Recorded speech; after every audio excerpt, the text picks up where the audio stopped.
Log on, tune in, find out. Another good idea from Cambridge. Of Palestinian refugees is not only tangibly practical discussion of what might befall millions of Palestinians and millions of Israelis should return ever take place. It is a field which conjures up more general preoccupations with identity, morality, personhood and statehood, and the very meaning of the social. Now, this paper comes in three main parts.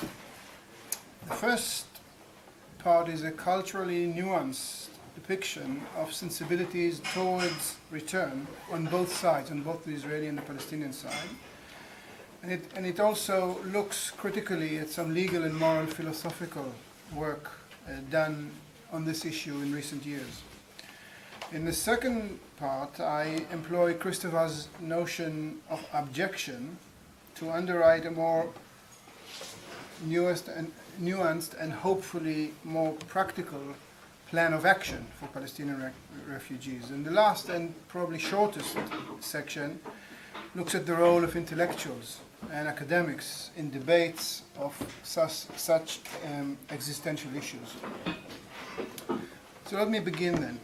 The Palestinian claim to a right of return and the Israeli counterclaim, which negates it, emanate from diametrically opposed meta-narratives of 20th century history. Palestinians see themselves as an ancient, peaceful nation whose territory was transgressed in the early 20th century by Western colonialism, spearheaded by an opportunistic Jewish contingent. The result was dispossession and dispersal in 1948 of at least 750,000 persons, who along with their descendants now make the largest refugee community and the longest crisis of displacement of our time. One Palestinian estimate claims that refugees now number 6.5 million.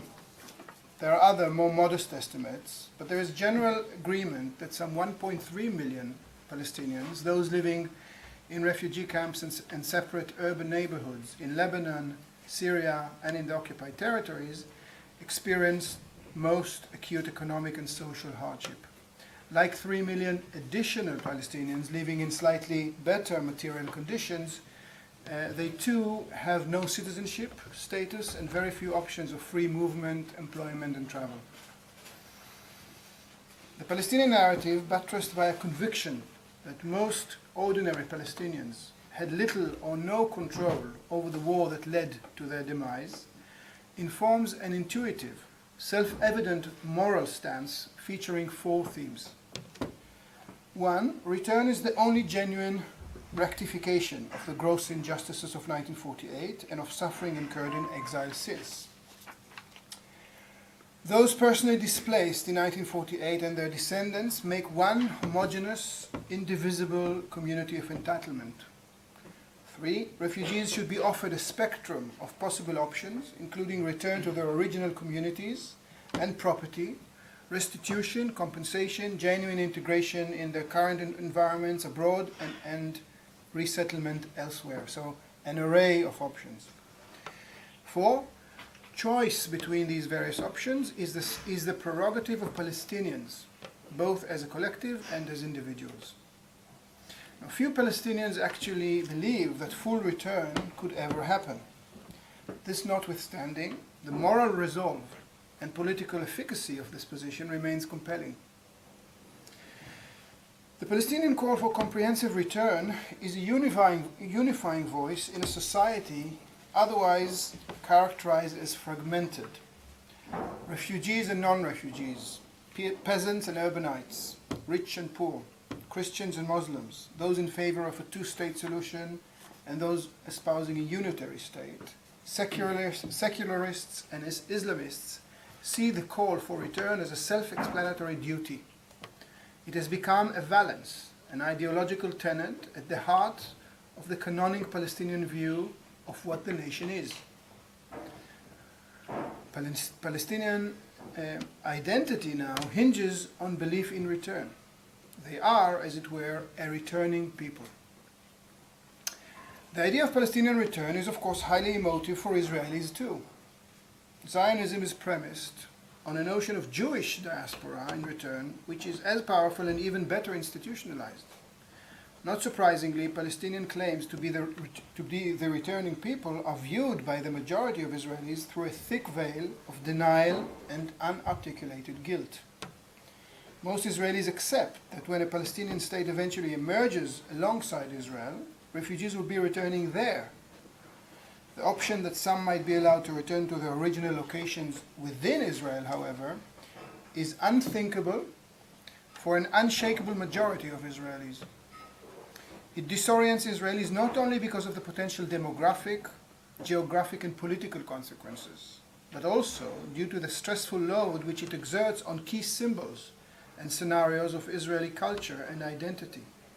The concept of Palestinian return flies in the face of mainstream Israelis' views of contemporary history as Israeli time, a long overdue epoch of ethno-national and demographic success which finally rectifies a crooked cosmologic order that had tormented Jews for so many centuries. A Palestinian return from this standpoint is tantamount to a subversion of the normal march of time. Both communities, in other words, experience the refugee issue as critical for their collective futures. The result is a zero-sum game, perceived as existential. People on both sides genuinely believe that should the balance of culpability and duty tip against them, their national project and possibly their physical survival could be in jeopardy. Concomitantly, clear majorities on either side view any tendency toward concession in this matter as collective suicide, or worse, treason. No wonder public debate within both communities about the future of the refugees is still underdeveloped, mostly restricted to ideologically laden cliches. So the debate itself, one might say, is only beginning, or in some cases hasn't even started. The future of Palestinian refugees, however, raises more general socio-political issues. For most people, most of the time, public matters boil down to what Ulrich Beck has dubbed new politics, affairs relevant to the immediate and intermediate future, which take place in specific social horizons: consumerism, aesthetics and efficiency of cities, compositions of paychecks, tax forms, insurance portfolios, and for those involved, welfare. Matters which transcend these frames of reference and deal with collective existential issues are only seldom present in most people's routine perceptions of the political. The putative return of Palestinians is of the latter type. It conjures up profound historiosophic sensibilities and heartfelt views about the very constitution of the social. For Palestinians, these sensibilities follow an implicit Augustinian logic. St. Augustine, as you recall, saw this world as a sequel to a primordial state of nature, whereby before original sin, people's innocence and restraint made laws and other types of coercion quite superfluous. It was only following the sin that God had to intervene and to ordain a social order, what we now know as the state, with its teleological role as a means to speed up eventual salvation, in St. Augustine's view. This mutatis mutandi is the nostalgic resonance which the status quo ante 1948 carries for most Palestinians. Life was peaceful and perfect. Solidarity was based on kinship, nurturing, and community spirit. Then came the sinful war of 1948, a break with earlier bliss which produced chaos and suffering. This sanctified depiction of olden days brings the past into the present in ways that are conducive to the construction of a morally inevitable future. The Palestinian state and protostate are framed in truly Augustinian fashion as entities whose chief remit is to facilitate return. So this importation of the past into the present entails and determines a moral future. This vision, however, is in tension with contemporary reality on the ground. Palestinians dream of the terrain they left behind, the rolling hills, the oaks and olive trees, the spring, the village, the lemons and the figs. But this terrain is hardly there any longer, not least since Israel, a nationalizing state with an average growth rate since 1948 of some 5% per annum, has radically transformed the terrain. Only a small proportion of the 450 Palestinian villages and towns destroyed in 1948 are still discernible even as ruins. Most of them are covered over by Israeli forestry, agricultural projects, and rural, suburban, and urban settlements. When Palestinians talk about return, however, they do not only invoke a national geographic. Evidently, they wish to go back also to a social order in which Israel and Israeli sovereignty are non-existent. One reason I believe why Palestinian negotiators have been reluctant to present their Israeli counterparts with operational plans for an actual return is that such plans, once discussed, would compel them to make a very difficult choice between, on the one hand, a vision in which Israel as a political entity no longer exists, something they know their Israeli counterparts cannot even begin to imagine, let alone endorse, and on the other, acceptance of Israel as a legitimate and durable entity. The latter is difficult because of the obvious implication it has for Palestinians and for would-be returnees. Rather than coming back to the idealized Augustinian past, the best they can hope for is a return to a place which has long become, in de Sartor's terms, Israeli space, and in Anderson's idiom, part of Israeli time. This point is a key to what comes later. Unless the state of Israel ceases to exist as we know it, Israeli consent, any Israeli consent, for the return of any Palestinian refugees to Israel can only be premised on an arrangement by which returning Palestinians form a new subset of the existing community of Palestinian citizens of Israel. Elsewhere, I label the Palestinian citizens of Israel, who now represent some 16.5% of Israel's 6.5 million population, as a trapped minority. Enjoying certain economic advantages through incorporation into the Israeli economy, the Palestinian citizens of Israel nevertheless remain one of the most dependent, poor, and least mobile communities in the land. Formally holding Israeli citizenship, they enjoy the right to vote and to be voted into any office. Their minority status, however, and their resentment harbored by most Jewish Israelis greatly limit their access to power and resources. The predicament whereby the state that grants them citizenship is at war with their mother nation is confusing to many amongst them, clouding their sense of identity, belonging, and affiliation. Coming back for a moment to the Jewish Israeli majority, whereas the Palestinian outlook on return is Augustinian, Israelis reflect an implicit Hobbesian view of society and politics.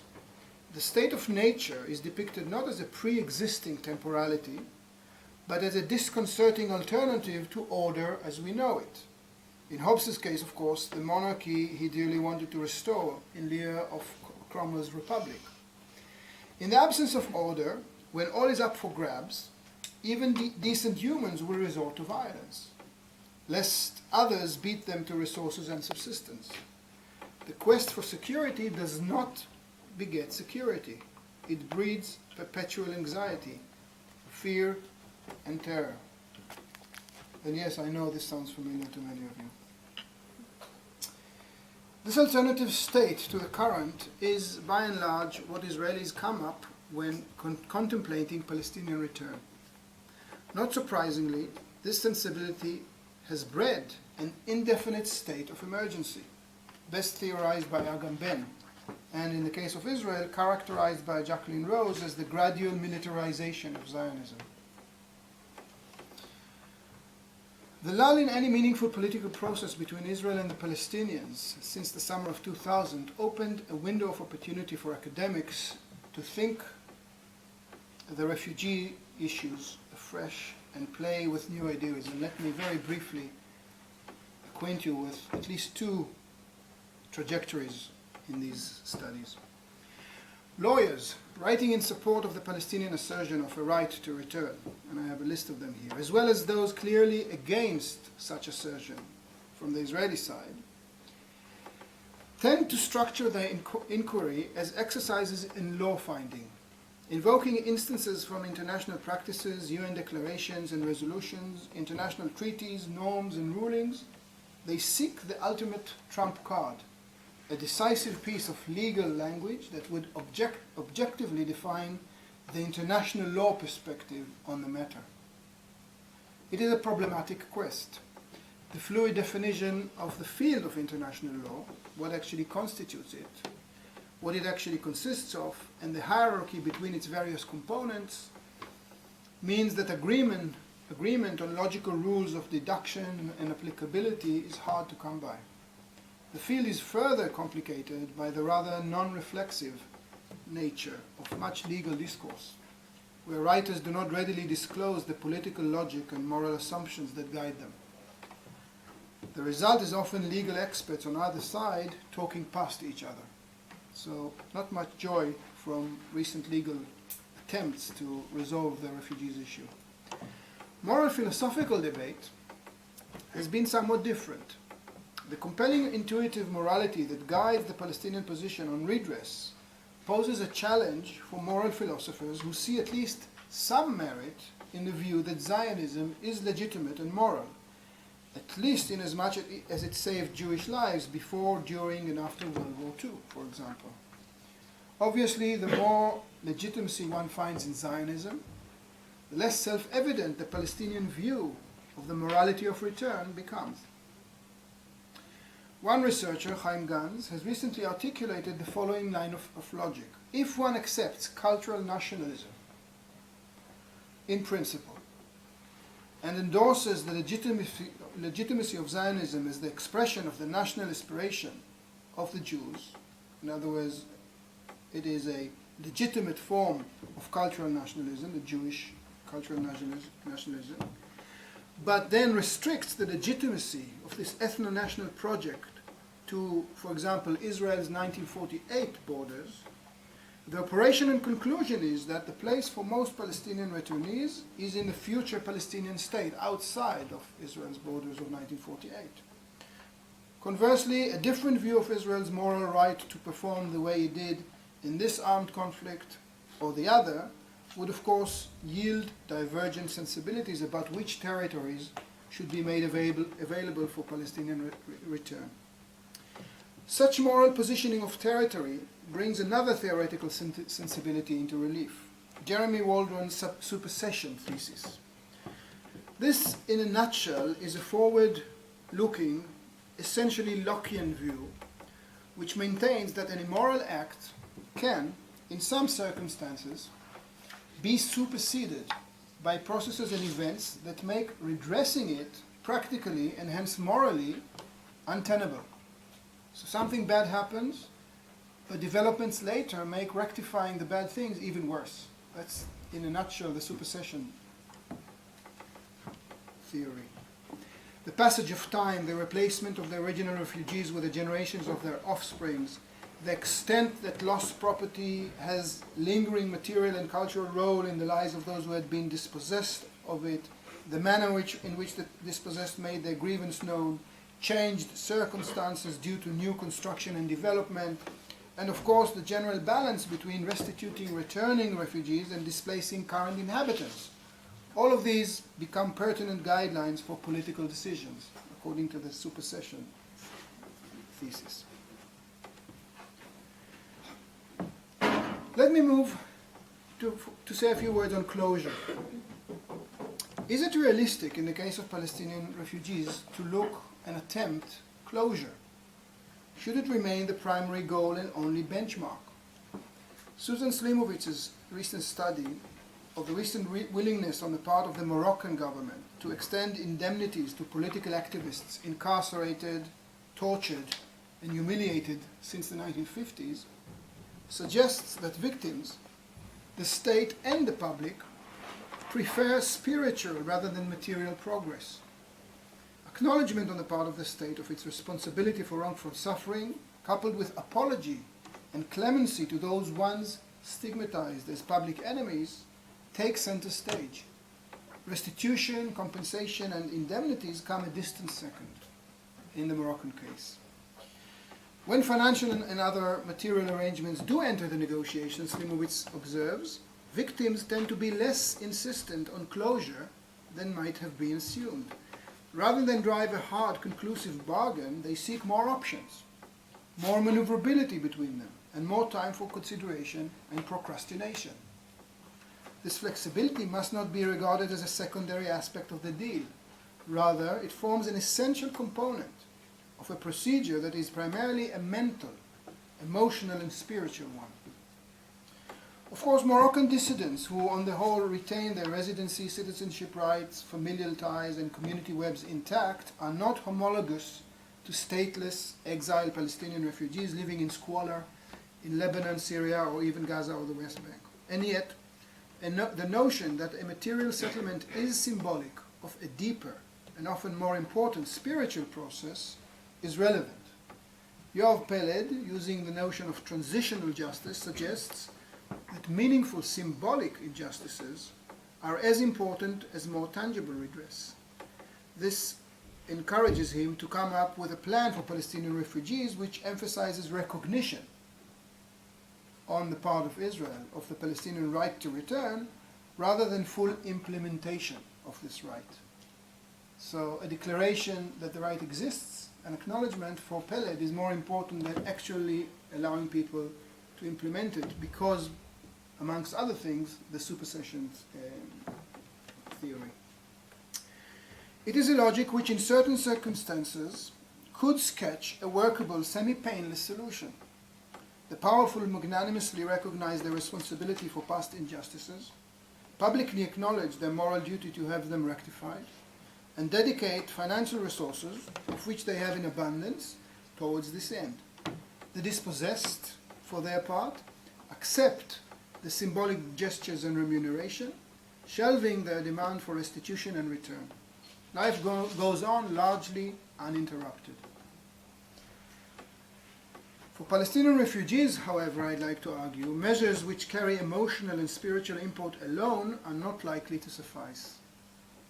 Gratifying as they may be for liberal-minded intellectuals, and convenient as they are for Israeli interests, in and of themselves, their use for disenfranchised exiled Palestinians is limited. Anyway, the levels of politicization that the notion of return has been subjected to, and the manner in which return has become synonymous with Palestinian identity, dictate a pressing need for a more tangible redress. So redress would have to include both. In Powers of Horror, an essay on objection, Yulia Kristeva identifies the power to refuse as a necessary step towards empowerment and growth. She looks at the ability, or lack thereof, of a child to reject unpalatable food presented by a parent. Her suggestive example is the quintessential milk scheme, which many parents once believed was most nutritious and most children simply cannot stand. Pushed upon the child by an overbearing, insensitive parent, the undesirable milk scheme becomes revolting. It triggers verbal protest and sometimes rebellion with bodily manifestations: tears, convulsion, spit, vomit, indigestion, excrement. The relational significance of these moments of corporal expressions become the backbone of Kristeva's theoretical endeavor. Obnoxious, embarrassing, off-putting, these liberating instants are, in her final analysis, constructive. The ability to say no or do no through physical aversion is a precondition for self-assertion, individuation, separation, autonomy, and ultimately freedom. Of course, the argument becomes even more compelling when the rejected stuff is or could be benevolent, not necessarily stuff that does bad things to you, as some would suggest milk skim is. When there is this duality, there is the inclarity, maybe I'm rejecting something that is good for me, it makes the argument even more interesting. A caveat is in order here about epistemological limitations of applying psychoanalytic theory in socio-political analysis. But I will skip it to save time. You can expect most of it yourself, and it can come up in questions later. But I do want to go on and talk about refusal. Refusal as a formal political expression has been a part of Palestinian public culture for at least a generation. The Refusal Front, a loose coalition where radical left organizations joined forces with hardline Islamist factions, made its first appearance in the 1970s following the publication by the PLO of its 10-point plan, which included early reference to a negotiated settlement with Israel. The Refusal Front was then consolidated further with every new step taken by moderate Palestinians towards reconciliation. So there would be some steps for reconciliation which would make the Refusal Front even more strong and even more robust.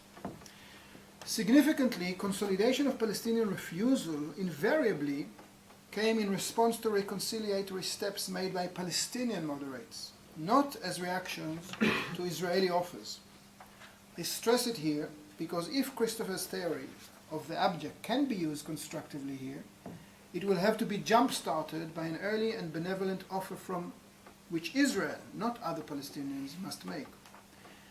And since progress inevitably hinges on dialogue with enemies, let us look at this potential of an interesting, benevolent offer from Israel. Let us look at this potential for a moment. To make a contribution to reconciliation, an Israeli offer regarding refugees will have to meet a number of conditions. First, it must have at least some merit for at least some Palestinians.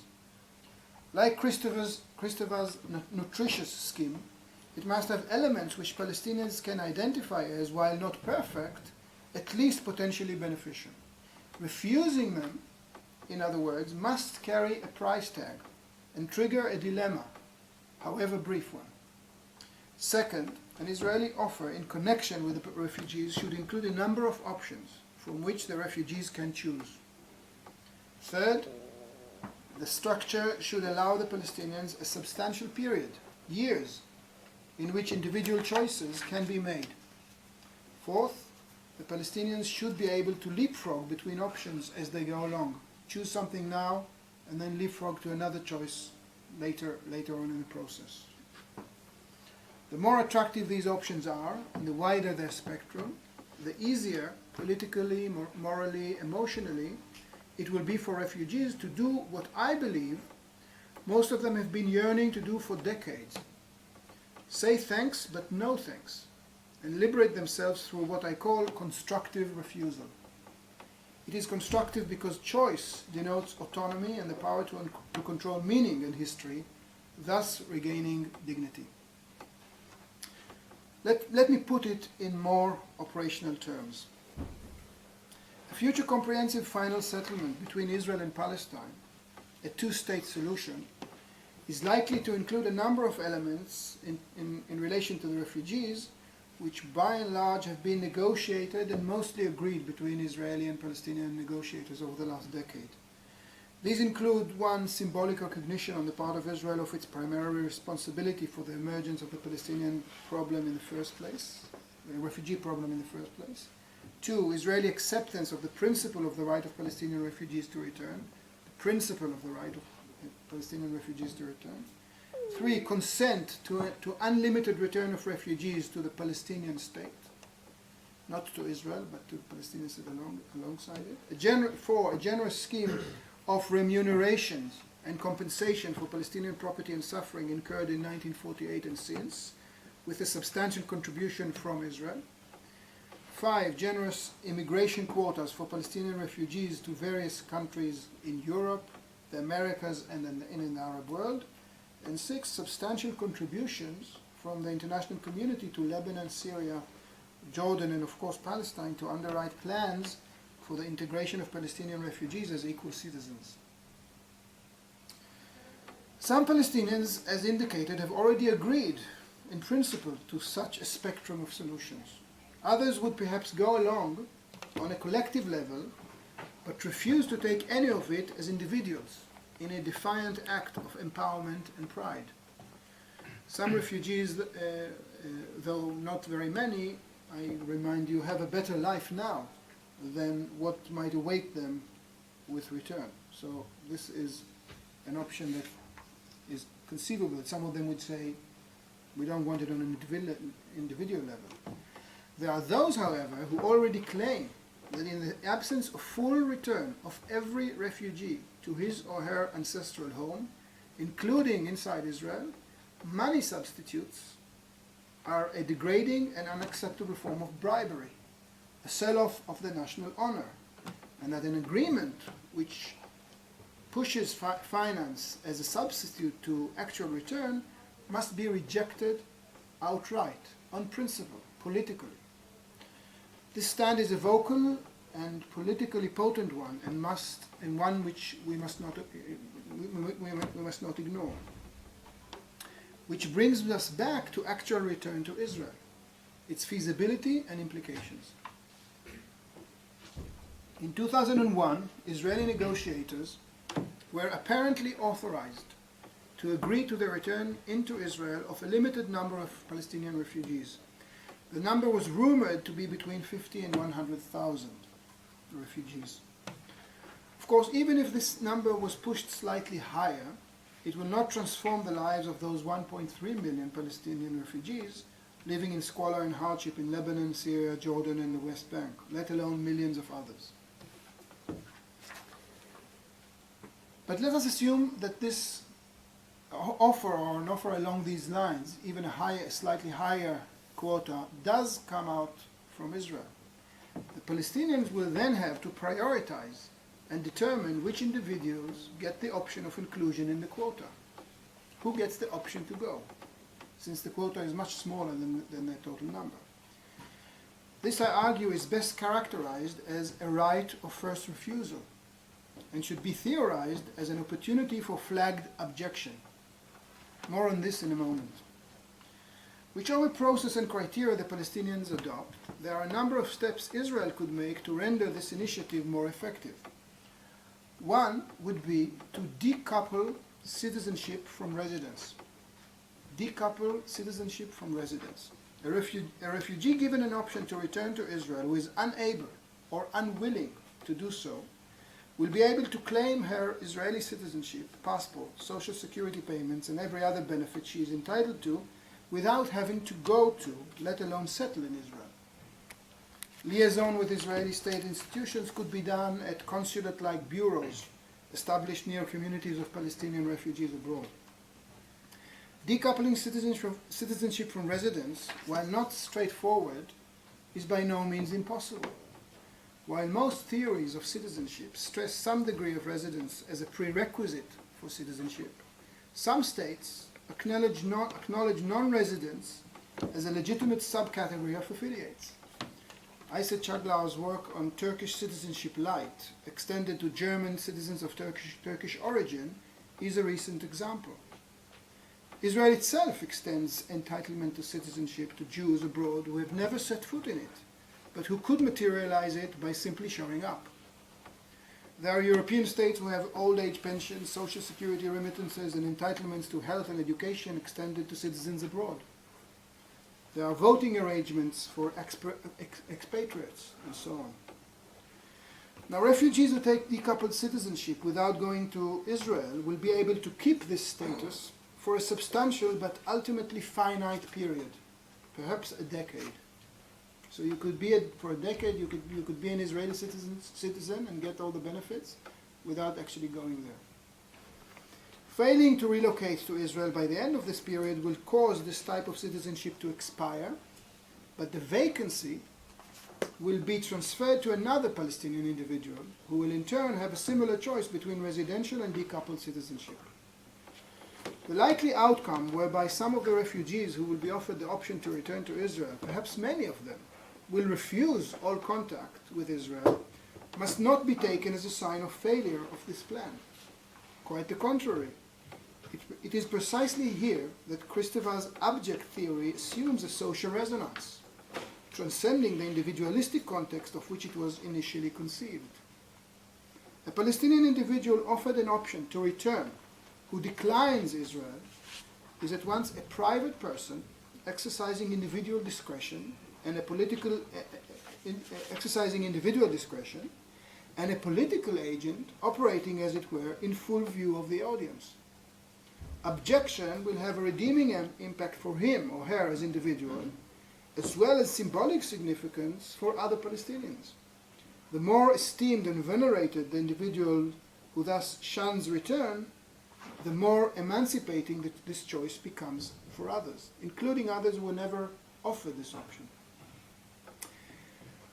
If Palestinians determine that age is a primary criterion for inclusion in the quota of potential returnees, thus privileging those born in pre-1948 Palestine, a number of interesting consequences could ensue. If the Palestinians decide that age becomes the most important factor, it will immediately give an advantage to those who are older and in effect to those who were born before 1948 in the old country.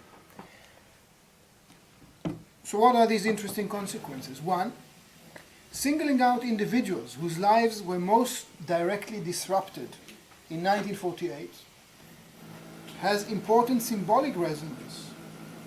In real terms, of course, few individuals over 58, least of all Palestinian refugees, are likely to move without their offspring. In fact, recent surveys amongst Palestinian refugees suggest that individuals over 60 are the most resistant to the notion of living under Israeli sovereignty and most willing to substitute return for compensation and remuneration. Younger people are much more resilient in that and say, we want to return or nothing else. Older people say, we are quite willing to negotiate something else in lieu of return. The implication is that elderly refugees, if offered the option of return to Israel, are most likely to become refuseniks. Given their age and war-torn personal histories, their objection is most likely to be seen as representative of collective Palestinian pride and honor, precisely what is needed when circumstances prevent full redress and full restitution to all. There is another advantage associated with prioritizing age. It could ease Israeli anxieties about demography, which have become so pertinent in Israeli politics recently. Jewish Israelis, who total 5 million and are surrounded by the same number of Palestinians and 50 times more Arabs in the Middle East, are convinced that any hint of approval for Palestinian return would trigger a Palestinian stampede that would change their lives forever. Since older refugees are mostly past their reproductive age, if Israelis learn that Palestinians intend to grant priority to elders, they may be willing to fix a higher quota in the first place, thus edging nearer a figure which Palestinian negotiators may be able to live with. And if most would-be returnees are indeed reluctant to return, Israeli demographic fears might be relaxed even further. Let me conclude then. The initiative I'm sketching here demystifies the problem of Palestinian refugees and their putative return by presenting operational solutions. This is not trivial. Return has been idealized and politicized by Palestinian leaderships for decades as an elusive panacea. Repeatedly portrayed as a utopian enterprise, politicized Palestinian depictions of return regularly fuse some of the more disturbing aspects of Rousseau's general will, those elements dubbed by Talmon totalitarian democracy, with the utilitarian outlook one might expect from Bentham or the young John Stuart Mill.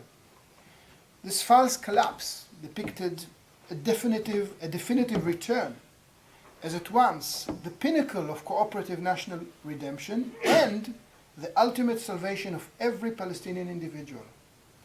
The initiative presented here constructively subverts this mystified approach by forcing Palestinian individuals and families to make actual decisions about their lives and futures, or at least imagine making such decisions. Paradoxically, it might be said that the most dramatic success this initiative could ever have is if it were to be agreed, developed into a workable administrative reality, but left largely void due to objection on the part of Palestinian refugees. The Palestinians' right to refuse and the powerful symbolic and political impact it entails would thus be played out most effectively. The trajectory I've developed here leaves, I must concede, one important question unanswered. Is the somewhat abstract Palestinian demand to return and the remarkable Palestinian refrain so far from any operational discussion of return, do they suggest that return for the Palestinian is in fact a synonym for a wish to undo Israel as a political entity? If so, what are the implications for attempts to reach a settlement? I leave this question unanswered, and we can come back to it. This paper began with an attempt of a culturally nuanced description of the current impasse between Israelis and Palestinians regarding Palestinian refugees and their future. Its latter part moved gradually from the abstract to the concrete, from theory to practice, from principles to pragmatics, from description to prescription. In one sense, this structure mimics real-life situations, whereby moral and theoretical arguments made early in the process are swept aside when more concrete proposals make their first appearance. Let me end, however, with some thoughts about these interfaces and on the role that intellectuals and academics could have in shaping them. The importance of theoretical musings and moral considerations for settling differences, including those steeped in deep historic roots, hardly needs elaboration. Political processes that overlook these sensibilities often turn into a might is right conundrum. One responsibility of intellectuals is thus to make sure morally informed theory is sensibly inserted to the political process. But saying that is not saying much. Unfortunately, intellectuals are often content to lay the philosophical foundations for solutions, and when the crux comes with the final stages of negotiation, let politicians take over. This is where the Aristotelian predicament reemerges with a vengeance. Politicians are not necessarily immoral or amoral, but the urgency that political decision-making often assumes, and the conjunctural considerations which often shape them, tend to give pragmatics an edge over morality. This is not only a lament about the insufficient role of abstract theory or moral thought in politics. It is also a statement about how pragmatism, ideally the capacity to marry the desirable with the workable, cannot and must not be assumed to represent neutrality. With its explicit, forward-looking emphasis on prevailing conditions as the necessary point of departure, pragmatism a priori favors those endowed. The outlook it engenders can hardly revolutionize the predicament of the disenfranchised party, or otherwise undo the suffering inflicted on them in the past and well into the present. The lure of forward-looking pragmatism, often premised on the false assertion that any change is better than no change, and hence any agreement is better than no agreement, is often facilitated by spin doctors whose role is primarily to obfuscate the naked power politics that lies behind it all. Spin doctors often take over at the precise point where intellectuals are banished or choose to vanish from the process, allowing it to effortlessly slip into simple realpolitik. To add insult to injury, distorted versions of sensibilities produced by well-meaning humanist thinkers earlier in the process sometimes reappear late as fig leaf rationalizations and justifications for political determinations that trample human dignity. I hope this paper demonstrated that coherent theory, sensible moral judgment, and due consideration of social facts can yield a positive contribution to political processes. To make a real difference in the world, however, these elements must be pursued with candor and perseverance, and must be matched with intellectual and political courage. Thank you.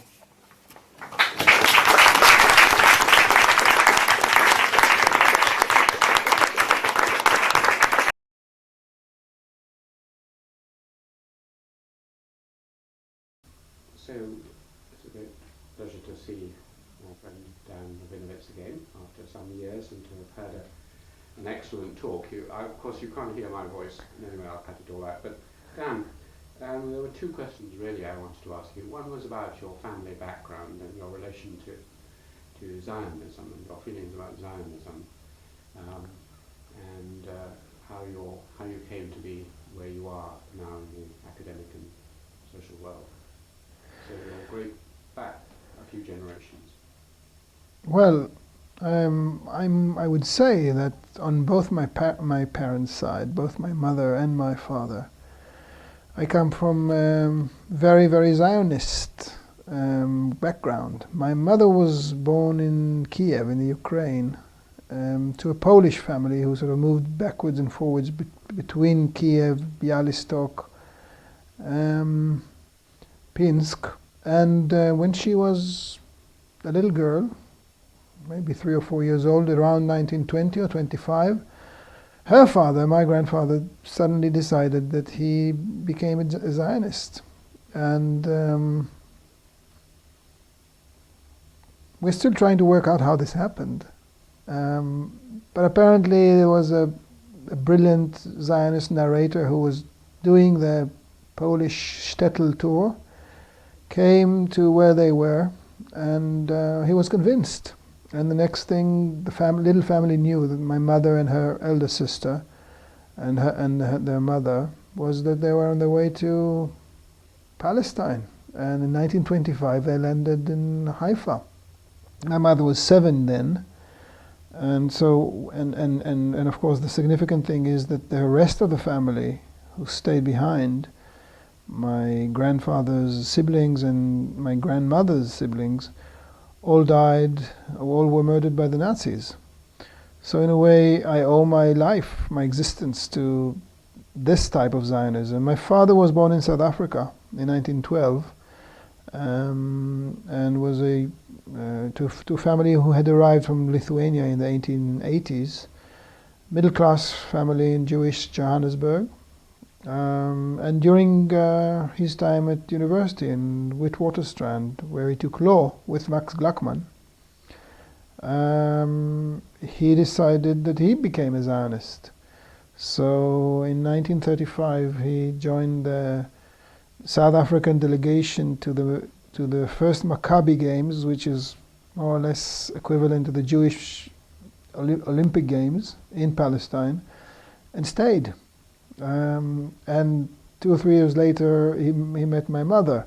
So in both cases, if Zionism hadn't been there, then my father would have probably remained a wealthy lawyer in South Africa for the rest of his life, and my mother would have perished with the rest of her family in Poland in the Second World War. I'm saying that because although these are my, if you like, my Zionist roots, my stance towards Zionism, certainly in the last 15 or 20 years, and certainly through my ethnographic and anthropological upbringing, part of which I owe to this institution, has been very critical of Zionism. So it's an ambivalent and complex relationship I have with Zionism. Thank you very much. Second question is about your position as an Israeli academic teaching in a Jewish university, and yet having very liberal and understanding views of the Palestinians' predicament. Do you find it very difficult in relation to your colleagues or to the general public or to your students? What are the difficulties? I wouldn't say that I find it difficult. I know that there have been, moments in my career when I had to pay a price, but it's not been a very exacting price. It's not that what I'm saying or what I'm writing and publishing is deemed as illegitimate in any way. It's radical more than it is liberal in terms of the way I look at the Palestinians. But I think one thing that has helped me is that I'm getting these ideas regularly published as op-ed pieces in Haaretz, which is Israel's Can you spell that? Haaretz, which is politically the Israeli equivalent of The Guardian. It's a broadsheet daily newspaper, but that has been around since 1920 and is very liberal in terms of allowing people of all walks of political life to write there, and I write regularly there. And that's a kind of sort of seal of legitimacy from the Israeli mainstream. But it is true that some colleagues in the Israeli academia think that myself and other critical sociologists and anthropologists and historians are a pain in the neck to the national effort, which I'm proud to be. Thank you. Another question really about your hopes and beliefs about the future of the resolution of this terrible ongoing problem. Do you, perhaps in the light of the recent American elections in which the Democrats have seized control of the House and Senate, have you any hope about that this problem is going to be resolved in the next whatever years? Have I any hopes for Israel and Palestine? You know, do the people living on the rim of a volcano are they optimists or pessimists? I think you have to be an optimist, and I'm also an optimist by personal persuasion.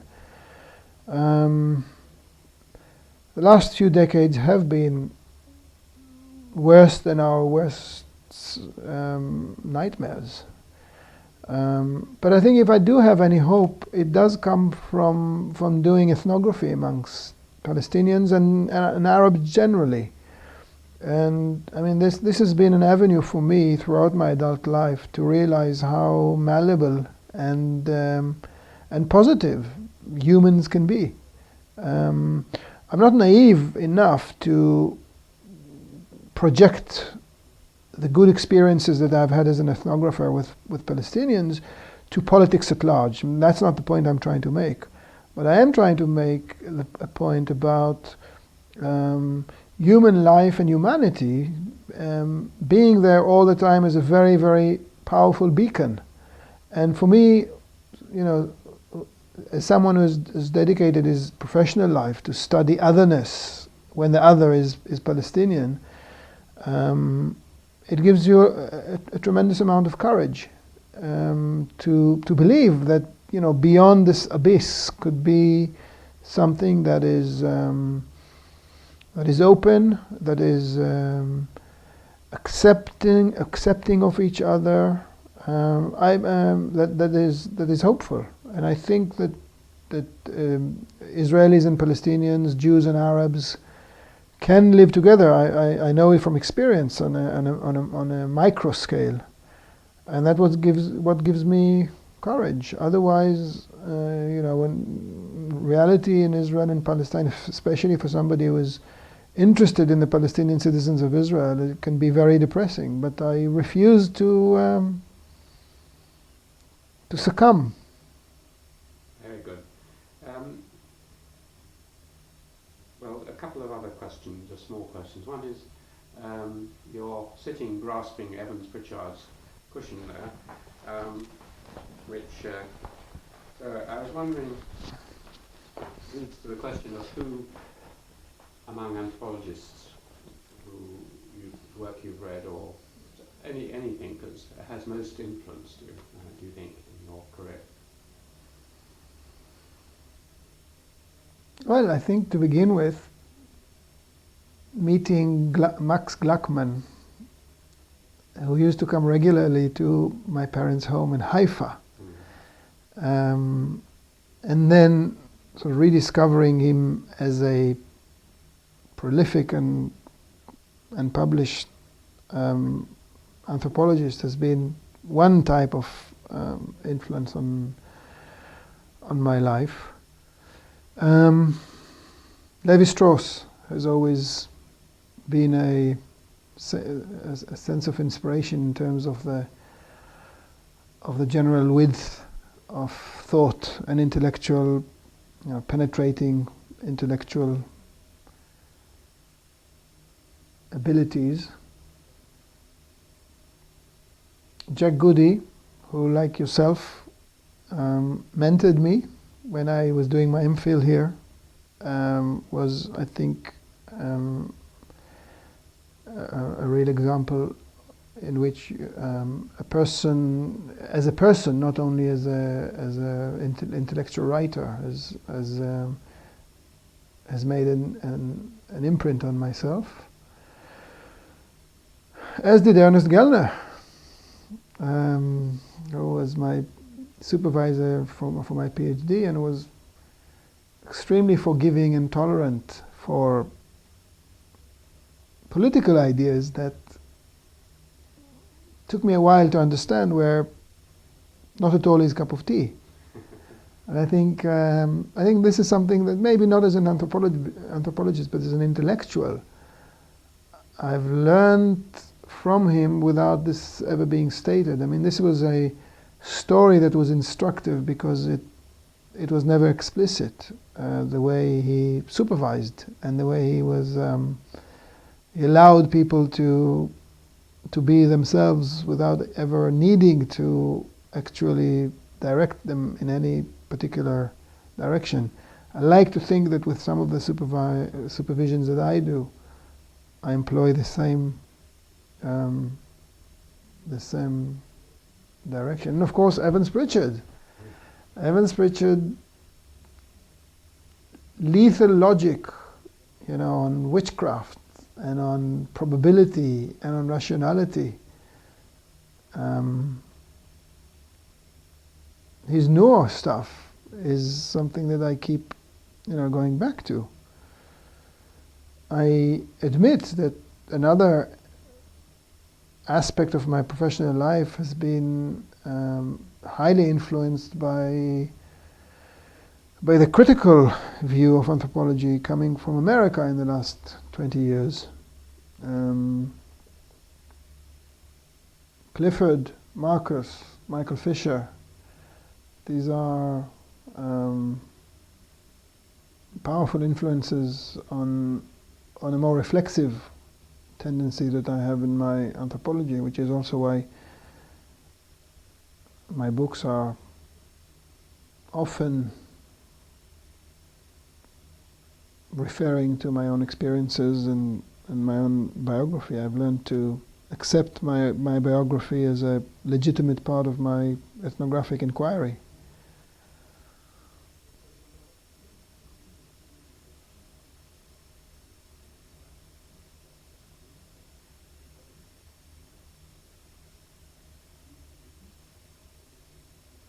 And I think I have to mention Edmund Leach as well. It's all right, you don't need to be ashamed about it.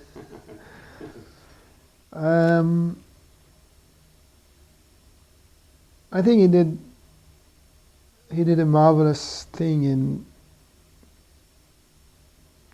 translating, transliterating, interpreting Levi-Strauss to the English-speaking anthropological world. And it's not only about language, of course. It's about something which is bigger than that. Levi-Strauss, brilliant as he was and wide and encompassing as he was, needed that kind of intervention.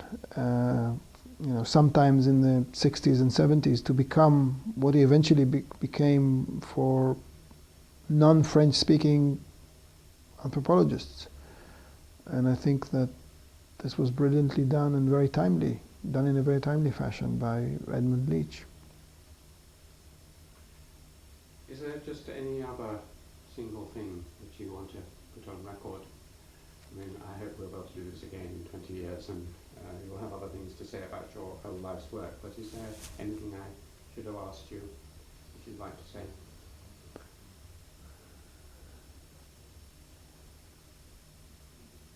I think there's